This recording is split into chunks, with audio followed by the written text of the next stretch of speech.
Le stress joue véritablement un rôle sur notre alimentation. Si dans certains cas il entraîne une perte d'appétit, les soucis sont plus souvent compensés par le vidage du frigo. Pour autant, notre alimentation peut permettre de lutter contre celui-ci. Très habituellement, on cite toujours le chocolat, qui a véritablement des effets qui ont été prouvés, d'ailleurs curieusement. Il y a même une allégation de santé portant sur le chocolat, ce qui peut surprendre.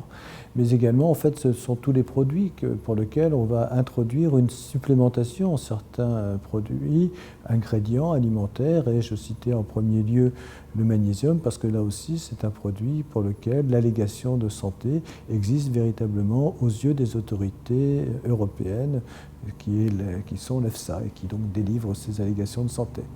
Ces produits, à ce moment-là, peuvent se présenter soit sous forme d'aliments qui ont été enrichis, soit directement sous forme de compléments alimentaires. Et à ce moment-là, en général, dans le complément alimentaire, qui aura la forme d'une gélule, d'un comprimé, il y aura du magnésium, mais très souvent aussi un certain nombre d'autres vitamines qui peuvent aider.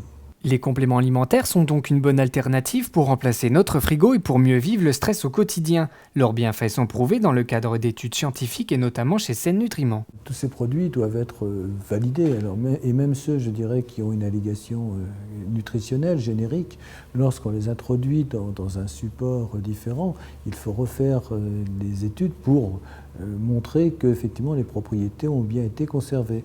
Et en particulier, très récemment, nous avons travaillé sur un complément alimentaire qui contient un cocktail vitaminique et de magnésium, et ces résultats ont été extrêmement positifs. Et on a également montré d'ailleurs qu'il se maintenait dans le temps, ce qui est assez rare, puisque souvent les gens ont un peu l'impression que ça marche tant qu'on le prend et puis qu'après ça s'arrête. Eh bien non, tel n'était pas le cas.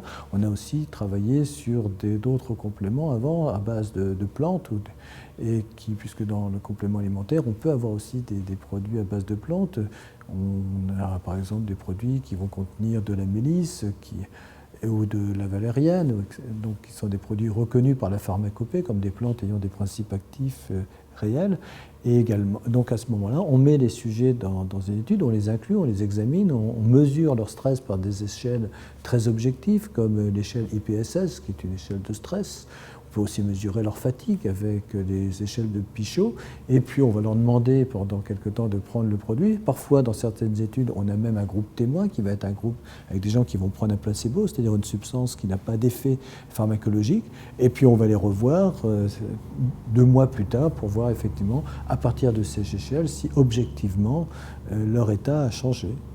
Dans un complément alimentaire, on n'a pas la puissance d'action d'un médicament, donc l'effet ne va pas se manifester du jour au lendemain. Mais à l'avantage, d'ailleurs, on n'en a pas la toxicité potentielle et les effets indésirables. Il faut en général, pour qu'un complément alimentaire agisse ou qu'un aliment enrichi en un ingrédient actif agisse, il faut compter en général au moins 15 jours pour que véritablement l'organisme s'imprègne des substances actives et que des modifications métaboliques se produisent, et donc comportementales. Attention toutefois, si certains pourraient penser à tort qu'ils sont inutiles, mélanger la prise d'un médicament et la prise de compléments alimentaires est déconseillé. Je dirais que l'adjonction, la superposition de différents produits, surtout dans le domaine psychique, ne me paraît pas une démarche tout à fait souhaitable. D'autant plus qu'on peut quand même imaginer que ces compléments alimentaires ou ces produits enrichis contenant des substances actives pourraient également avoir des interactions avec des médicaments. Donc je ne crois pas que ce soit une bonne solution. Une réaction? Un témoignage? Commentez ce reportage sur dijonsanté.fr.